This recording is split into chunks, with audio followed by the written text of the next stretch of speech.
Oh, I wish you guys could smell this. Look how beautiful.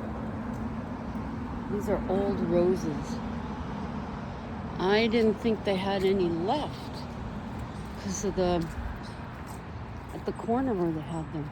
But there's a little extra for you. Hi guys, I thought I would show you this.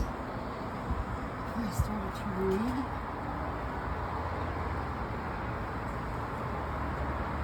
Isn't that beautiful? That's all the pollen on them.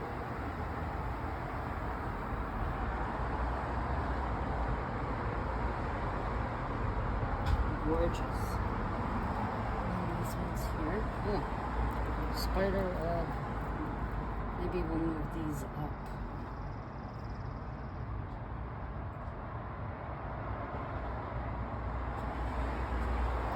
And then this one here. Lots of new shoots. Possibly some flowers. Maybe. And the spider plant. It's doing really well. Okay, so we've been under a thunderstorm watch. Ow. We went to Costco this morning. Then we went to Loblaws. Came home. Just put our laundry in the dryer. Both had a good snooze. So, yeah, that's our skies. Conditions are favorable until I think it's 2 a.m. tomorrow morning. So anyway, that's not as bad as what it was on here. So I think I'll sit, because my chair's back there. I'll sit on hubby's chair. There's the air conditioner, and I'll get to reading for you. Okay, here we go. I tried to do this outside, but although you could hear me, the traffic was just, I didn't like it. So here we go with the story. Her name was no longer associated with the mansion. Brent and Jeannie owned it outright. Jace didn't want a desk job or a warehouse. He needed to stay in the entertainment industry. That was his passion, his talent. Abby understood. I'm sure you'll find something. Isn't there a local theater? Yeah, I researched it. It's a small group of locals. Outsiders never do well. Just my experience. He appeared defeated. There's a restaurant bar. I've seen advertisements for live entertainment, just like Dan's. She was trying to help. Jace went over that afternoon. The owner sat down to talk. We have been considering full-time entertainment. The owner got quiet. He scrutinized his face. Should I know you? He looked off. You look awfully familiar. Jace said nothing. He allowed the gentleman to figure it out. Jace Hatfield. Yes, in the flesh. He smiled. What brings you to these parts? I needed a change.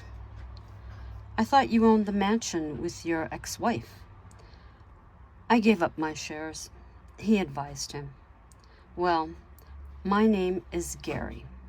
Welcome to the Shine. Name? After the movie The Shining, my favorite. Well, he held out his hand. Welcome aboard. You remarried, he noted. A thick gold band. Yes, time to move on.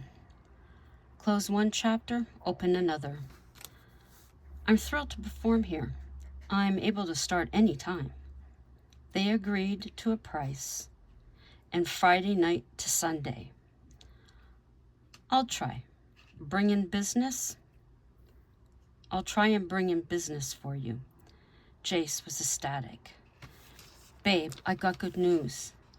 I'll be at the Shine Friday through Sundays. The owner's name is Gary. The Shine? That sounds like the movie, The Shining. Yeah, it's his favorite movie. Abigail placed her arms around his neck. Yes, I should believe in my wife. He did finally recognize me. He mentioned the rumor about my ex-wife being in the area. Did you tell him? She was curious. No, but he noticed the wide band. He said looked like I had moved on. I told him close one chapter, open another. He'll find out sooner or later. That will be fine. Our private life stays that way. Have you told the gang in Florida? Abby asked. Not yet. They've been talking about a visit to see the new place. I want to surprise them. They sat together on the Chesterfield. So how am I going to watch you without being noticed? Jace thought. Well, people are used to seeing you in stage makeup. Don't wear any. Wear a baseball cap? Was his suggestion. Would a wig help? She laughed. Or we can live and not give a shit. Dan knows you're here. Scott knows you're here. I worked it out. Only a matter of time before they all do. But honey, he tenderly touched her arm. They are all busy with no time to come chasing. Abby, everything is on our terms. We don't need to welcome anyone we don't want to. Jace was 1,000% correct. This is something I'll need to get used to. All my life, I've just taken what I had to. People push and I go, she explained. It's a new start. We decide, no one else. We're for keeps. Jace kissed her affectionately. I've decided to keep with Dad's business. I can run everything from here. She felt a pressure in her chest. She felt horrible. Abigail, I trust you. What came about before is the past. I'm never one to judge. So Friday, you'll come with me. No hiding. Remember, we run our life. Does it mean I should let people know where I am? No. Allow them to do it on their own. That gives us time to grow stronger. He was correct. Their mindset was perfect. Jason was frustrated. He had no idea where to look. He knew Jace hadn't returned. In his mind, he was out there still searching. He made a visit to the mansion. Jeannie, any news? Nothing, Jason. I'm sorry. I've been trying to remember where she's been when she left in the past. He hoped something would slip. Jeannie listed places. Oh, the boat with Carl. Who's he? Jason felt jealous. They grew up as teenagers from what I understood. He worked with her father. When he passed away, Carl took over the boat. He's been working the business since then. Abigail still owns it. Jeannie explained. Where's this? I only know where her father lived. He doesn't live far from there, I think. I really don't know. Hey, thanks. Listen, if you hear anything, contact me on my cell. She agreed. It wasn't until later that evening she knew what she had done. Brent, I know where she is. And now Jason does. How? We got talking. I mentioned all the places Abby had run to. Lastly, I mentioned Carl. That's where she's been. The last place any of us thought about. You think Chase figured it out? Brent asked, knowing the answer. I hope so. Not that I don't like Jason, but he doesn't love her. Jason packed a bag and drove north, the 4-hour trip with 2 stops. He had Googled the location of the business. He drove by. There was a car out front, but the boat was gone. He stopped at a local store for directions. Excuse me, do you know where I could find Carl from the beachcombing company? The woman, not thinking, gave his address. Pulling into the driveway, he parked beside a parked car. Jason took a breath. It was now or never. He slid out of his car and walked to the door. Took another second before he knocked. Hello, can I help you? It was Carl. I'm looking for Carl. Jason attempted to look behind him. You got him. How can I help? I understand Abigail is here. I'd like to speak with her. And who are you? Carl asked. I'm Jason, a friend of hers. I know about you. Sorry, bud. You're too late. Jace was here. She's been gone for about 3 weeks. She went with him. She married him. Carl felt a pleasure in telling Jason. Thanks. He stayed overnight and drove home in the morning. He'd stay overnight and drive home in the morning. Not knowing all her past caused him to miss this chance. Jeannie spoke to Brent once the day was over. Jason's gone. He'll be calling at some point. After dinner, the phone rang. Hello? Brent answered. Okay, I'll let her know. He hung up. She was with Carl. She's married to Jace. He found her first. I'm relieved.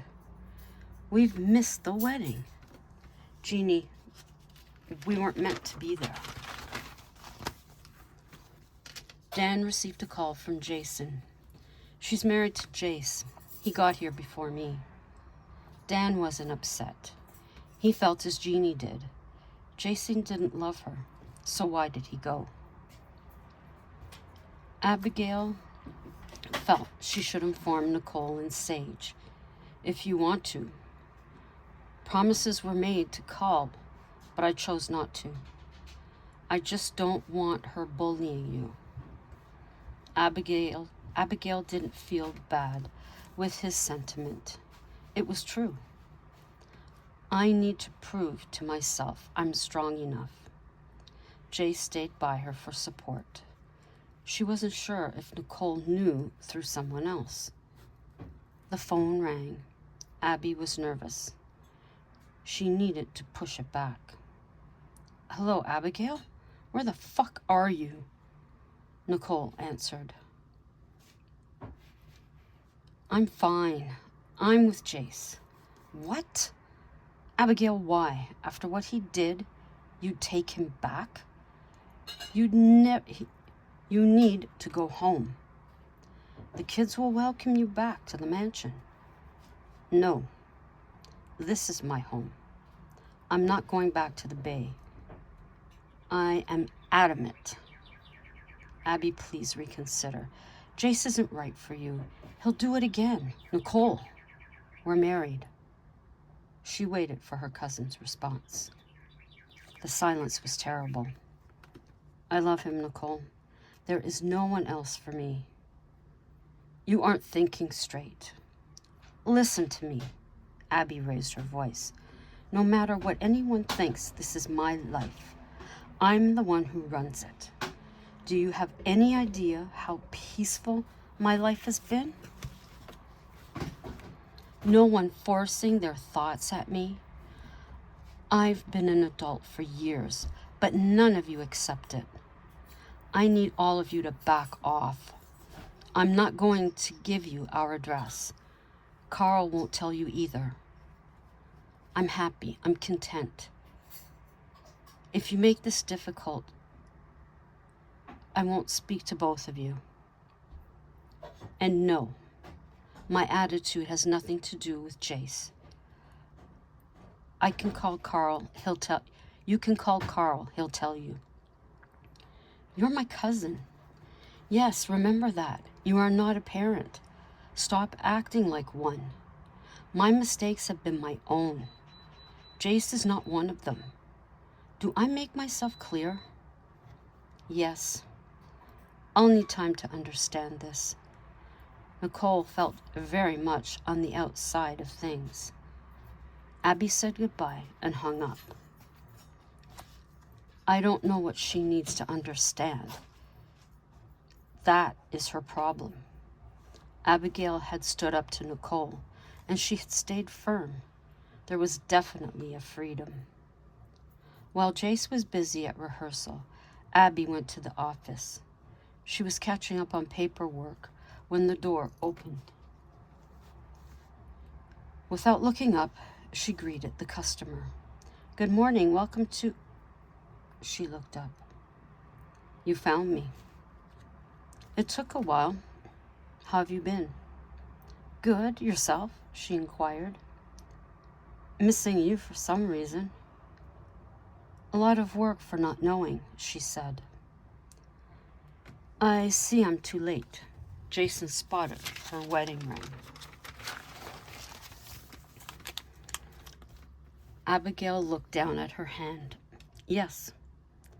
Not fair. I should have had a chance. His dimples were pronounced. Why? She placed her pen down. Jace? Of course. Abby glanced fondly at her rings. Jason, you don't love me. Why take the time out of your life? I can't explain it. There's something about you. I just enjoy being with you, caring for you. He smiled. I call it the Abigail effect.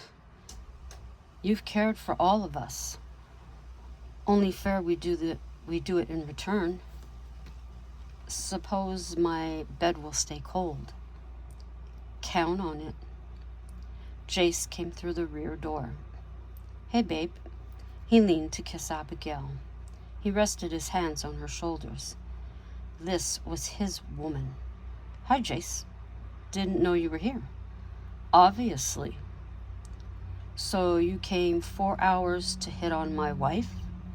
His chest puffed out. I didn't realize she was married.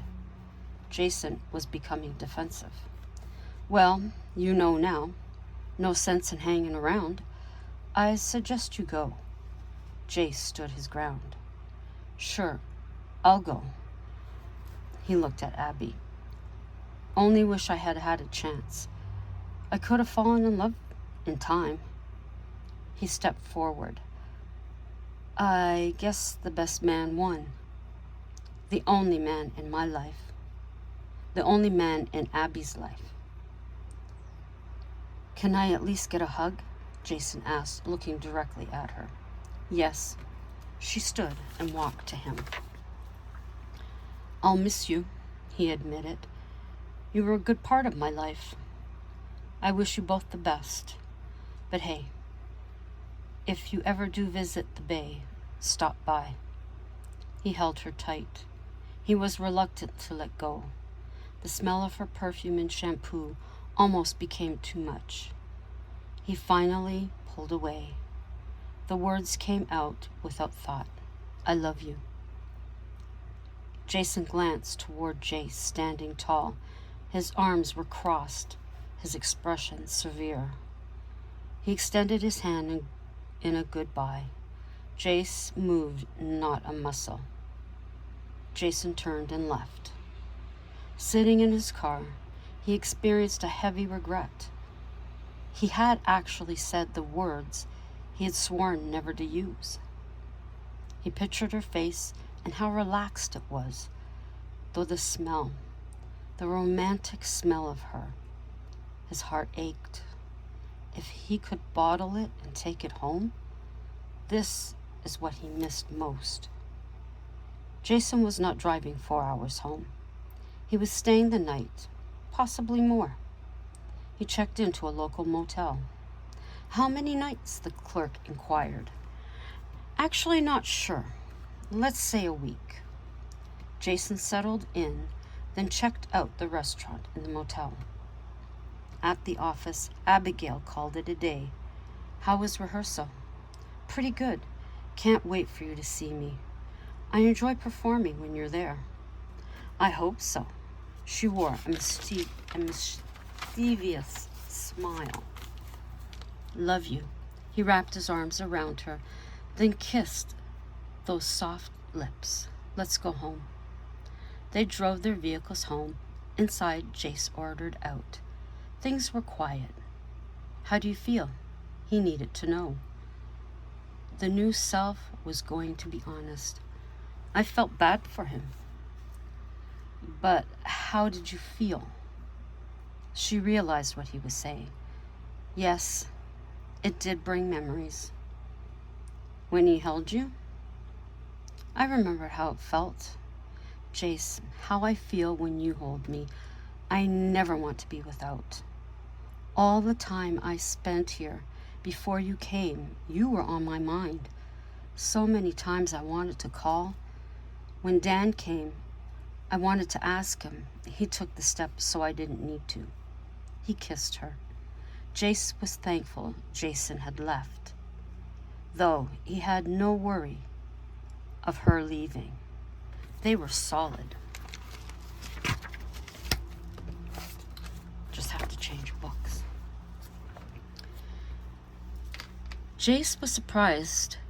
The next day, Jace was surprised to see the house in darkness as he approached the driveway. He entered cautiously. Nothing appeared out of place. Then he heard it, a muffled cry. Abigail? He called out. Is that you? He waited for an answer. When none came, he called out once more. Abigail. He followed the sound to the Chesterfield, where he switched on a lamp.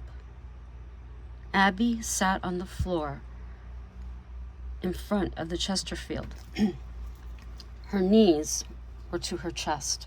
Her head was bowed. Abby, what's wrong? Jace knelt beside her. Slowly she lifted her head. She had been crying for hours. Her face was stained from tears. Babe, tell me. He was distraught to find her in this state. He's gone, Jace. Carl's dead. He sat in shock. How? When? This morning sometime. Quinn found him. She burst into bawling, barely catching her breath. Abigail. He took her into his arms. I'm here now. He rocked her. Jace realized the devastation she must feel. When did he call? Late this morning, she informed him through the tears. Is there anyone you need me to call? Jace knew there would be. Nicole and Sage? Dan? Scott? I can't tell them. She continued to break down. I'm going to make the calls. I'll be back soon. Jace went outside.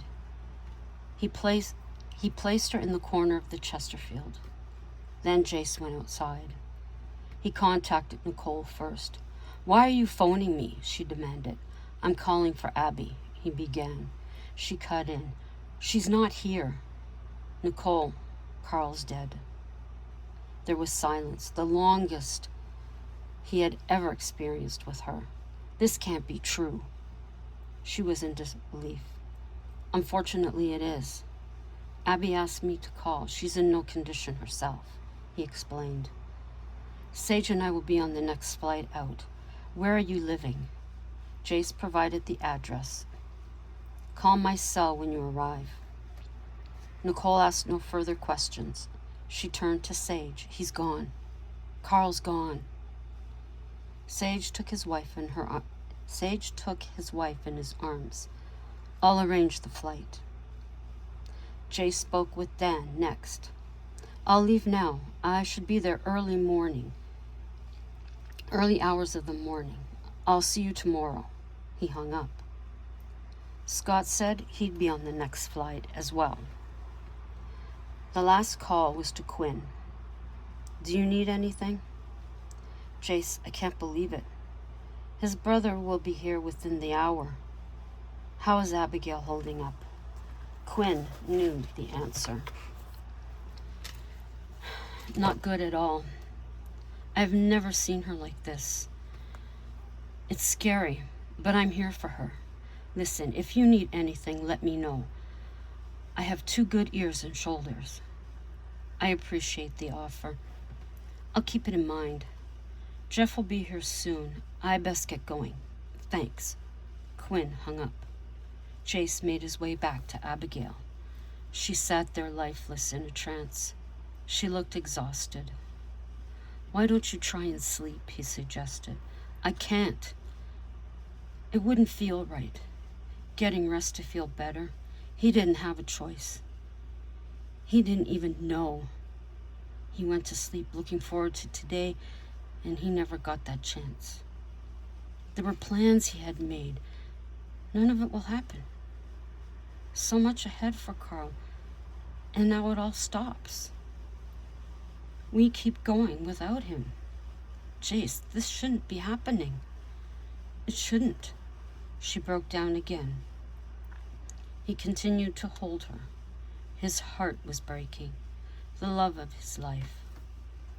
Jace finally convinced her to go to bed. He went with her. It was a restless night. Abby tossed and turned. Her dreams were filled with Carl. In the morning, he allowed her to sleep. Dan had gotten in late, as he had predicted. He came over without a call. "Hey, Dan." Jace greeted him at the door. "Come in." "She's just in the shower. Have a seat." They sat on the Chesterfield. "How is she?" "Not good. She hasn't eaten. I'm not pushing her." Just then, Abby walked into the room. "Dan!" Her tears were endless.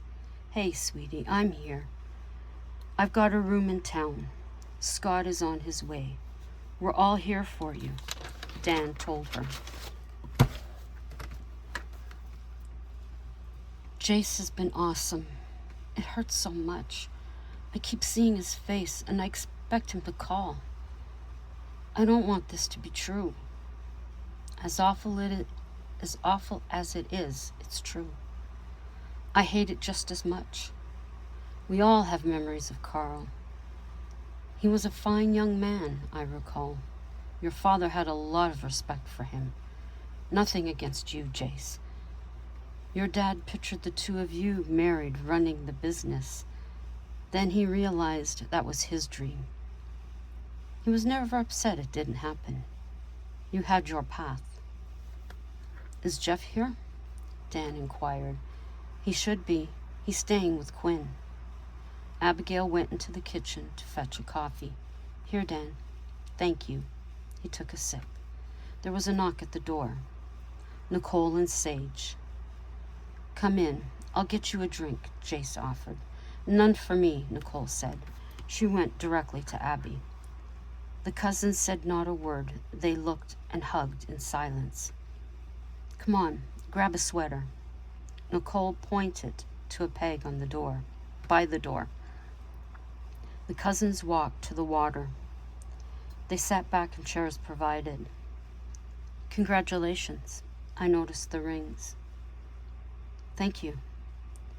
I keep hoping I'll wake up. I don't want to believe he's gone. We never expected this. He had ideas for the business. I'm blessed I had personal time with him. He was keeping me safe until Jay showed up." How has he been?"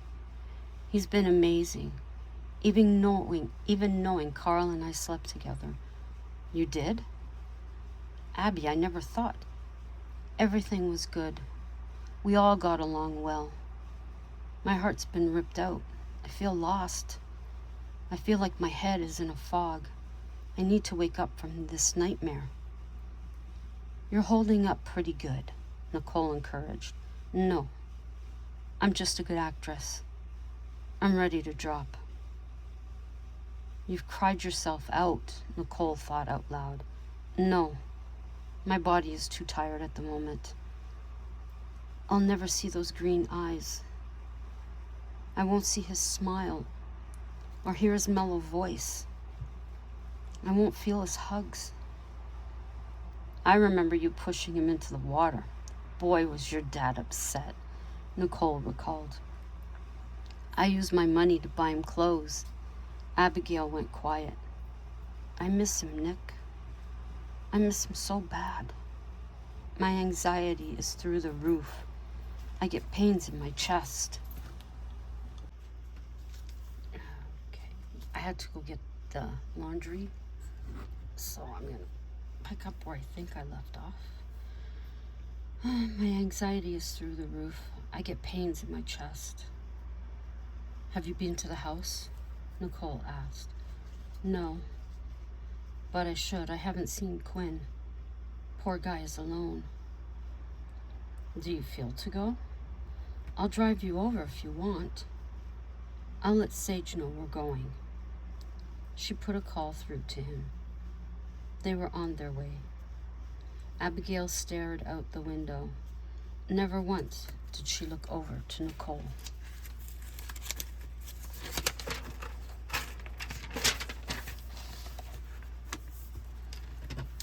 Nicole made the turn. The house was in sight. Carl's car sat in the driveway. She parked behind it. You ready? No. Abby was frozen in her seat. Emotions were building.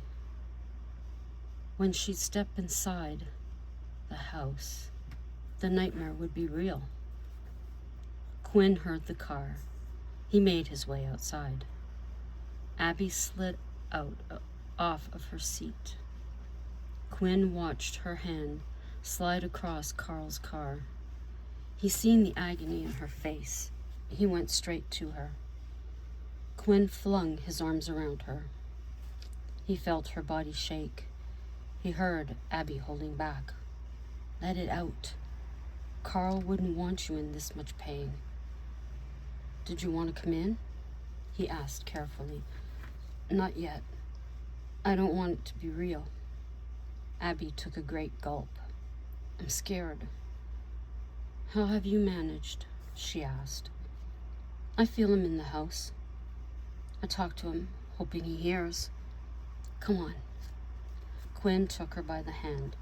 At the door, she pulled back slightly. Where's Jeff? She wanted to know. Making arrangements. Please tell me this is a huge joke. Please. Abby searched his eyes. I wish I could, but no. Once inside, the stillness cut through her. Quinn left her to walk on her own. Abigail went to the bedroom door. His things are still there, he informed her. She took a breath and turned the knob. She stood in the doorway, memories of that night so fresh in her mind. Each item on his dresser she touched. His cologne bottle, she held it in her hand. Opening the closet door, her hand glided over the clothing on every hanger. The final item, the t-shirt she had bought him all those years ago. She removed it. She clung to it, bringing it to her face. It smelled of him. The water teetered on the rim of her eyes. They were terribly bloodshot. Abby walked slowly to his bed, sitting on her side. She laid down, staring at the empty space. Still holding his cologne with one hand, she stroked his pillow with the other. The indentation of his head still visible. Why, Carl? I'm not coping. I need you back here. You can't leave. Tears now flowed. I miss everything about you. You were my best friend. Pain is never going to leave me. How could you do this? Carl. It was now uncontrollable. She grabbed his pillow and rocked. Quinn softly opened the door and went to her. Abigail, come on. This is too much for you. Come on, he coaxed. Keeping hold of the t-shirt and cologne, she let the pillow go. Jeff had just come in. Abigail. She collapsed right before him. Get her to the Chesterfield. The men each took an arm. How long has she been here? Not long, Quinn replied. She found the t-shirt. He never got rid of it, Jeff said, wiping her hair from her eyes. Abby, sweetie. He lightly tapped her face. Sunshine. She woke straight up. Carl? No, honey, it's Jeff. Her arms immediately went around his shoulders. Let it out. We're all in pain right now. None of us believe it's true. Jeff, She couldn't finish. I know you had a special friendship. He wouldn't have wanted to go. It wasn't his call. I'll be moving in. I'll run the boat. It's become a family tradition. His plan was to bring me on. Nothing changes. Thank you. We had some fun times back then, she reminisced. Yes, we did. I seen Nicole. She's still married? He was changing the subject, attempting to lighten the mood. I honestly didn't think it would last. He laughed. I remember those ridiculous standards she had. The perfect man for her. I suppose the banker image became tiring. Yes, she gave up on that in her mid-20s. We all had visions, and none of them came to fruition. I've set everything for Saturday at the dock. I'm placing him by your dad. He was a father to us. You, a bratty sister. I was good at it. She smiled for the first time. Likely still are. He took hold of her hand. We'll get through this together. I want to meet Jace before Saturday. Come over anytime you want. Quinn has the address. Thank you. He touched her cheek. I should get home. She went to place the shirt and cologne down. No. Take them, please. He meant to say more, but he held back. The three made their way to the car where Nicole was waiting. Nice seeing you, Nicole, Jeff said as Abby slid back into the passenger seat. I may see you around. I'm moving in. I live in Toronto now. Ah, yes, the Mansion East. I wish you well. Abby, get some rest. He leaned in her window. Us guys are good. Nicole slowly reversed out of the driveway. Stop, Abby shouted as she leapt out of the car. Jeff, here. She held out the bottle of cologne. This isn't right. She gave him the bottle. Tell you what I can do. Give me the t-shirt too. I'll have a shadow box made. We can hang it at the office. He waited for her reaction. Abby handed over the t-shirt after one last hug by her face. I think I'll leave it there, and we'll get back to it tomorrow. Okay, put an arrow so I know. Difficult one to read. Got through it. If you know, you know. Yeah. So Tammy, you can go to Instagram, message me, I'll pick it up. No problem.